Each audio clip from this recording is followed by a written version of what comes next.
আমি যেতিয়া পিচি বা পলিষ্টাৰ কটনৰ যেতিয়া আমি কণ্টেইনটো আমি উলিয়াব বিচাৰোঁ তেতিয়া আমি প্ৰথমে ল'ব লাগিব ছালফিউৰিক এচিড 98% আৰু আমাক লাগিব নৰ্মেল ৱাটাৰ।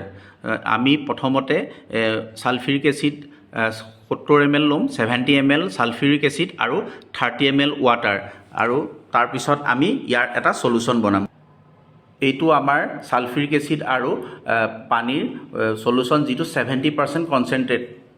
এতিয়া আমি আমাৰ চেম্পলটো আমি কাটিম আৰু তাক আমি ৱেইট কৰিম। আমি এই কাপোৰখনৰ পৰা 5 গ্ৰাম আমাৰ চেম্পল হ'ব। এইটো আমাৰ চেম্পল, যিটোৰ আমাৰ ওজন হ'ল 5 গ্ৰাম। এতিয়া আমি এই চেম্পলটোক ইয়াৰ পৰা লৈ আমাৰ যিটো সলিউশ্যন আছিল সেই সলিউশ্যনটোৰ ওপৰত আমি তাত ডুবাই দিম। এতিয়া আমি ওজন কৰি লোৱা কাপোৰখন আমাৰ এই সলিউশ্যনটোত ভৰাই দিম। ভৰাই আমি এই কাঁচৰ ৰডডালেদি তাক আমি তাতে অলপ সময়ৰ কাৰণে ষ্টেৰ কৰিম।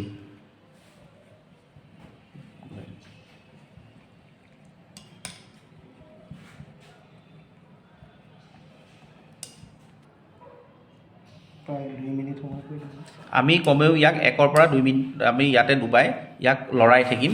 ইয়াৰ পিছত আমি এই কাপোৰখন ইয়াৰ পৰা উলিয়াই ঠাণ্ডা পানী দি ধুব লাগিব।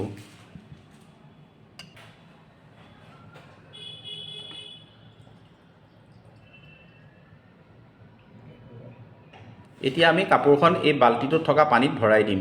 ইয়াৰ পৰা আমি ইয়াৰ যিখিনি কাপোৰত ছালফিউৰিক এচিড লাগি আছে সেইখিনি আমাৰ ইয়াতে ডাইলুট হৈ যাব, আৰু ইয়াৰ পিছতহে আমি ইয়াক হাতেদি ধৰিব লাগে। বাল্টি বা বেচিনত যিকোনো যেনেকৈ সুবিধা হয় তেনেকৈ ধুই ল'লেই হ'ল।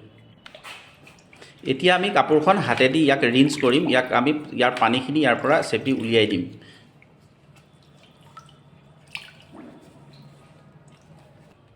এতিয়া আমি কাপোৰখন শুকুৱাবৰ কাৰণে আমি আইৰনিং কৰিব পাৰোঁ বা ড্ৰায়াৰটো শুকাব পাৰোঁ। যেনেকুৱা সুবিধা হয় আপুনি শুকুৱাই ল'ব পাৰে কাপোৰখন। আমাৰ চেম্পলটো আফটাৰ ড্ৰাইং 4.03 গ্ৰাম ওজনত আমি পাইছোঁ। গতিকে আমি এতিয়া কেলকুলেশ্যন কৰি চাম আমাৰ কাপোৰখনত কিমান পাৰ্চেণ্ট পলিষ্টাৰ আছে আৰু কিমান পাৰ্চেণ্ট কটন আমাৰ ইয়াতে ডিজলভ হ'ল। এতিয়া আমি যদি চাওঁ, আমাৰ টেষ্টিঙৰ আগতে বিফৰ টেষ্টিং চেম্পল ৱেইট আছিল 5 গ্ৰাম। আফটাৰ টেষ্টিং আমাৰ চেম্পলৰ ওজন হ'ল 4.03 গ্ৰাম।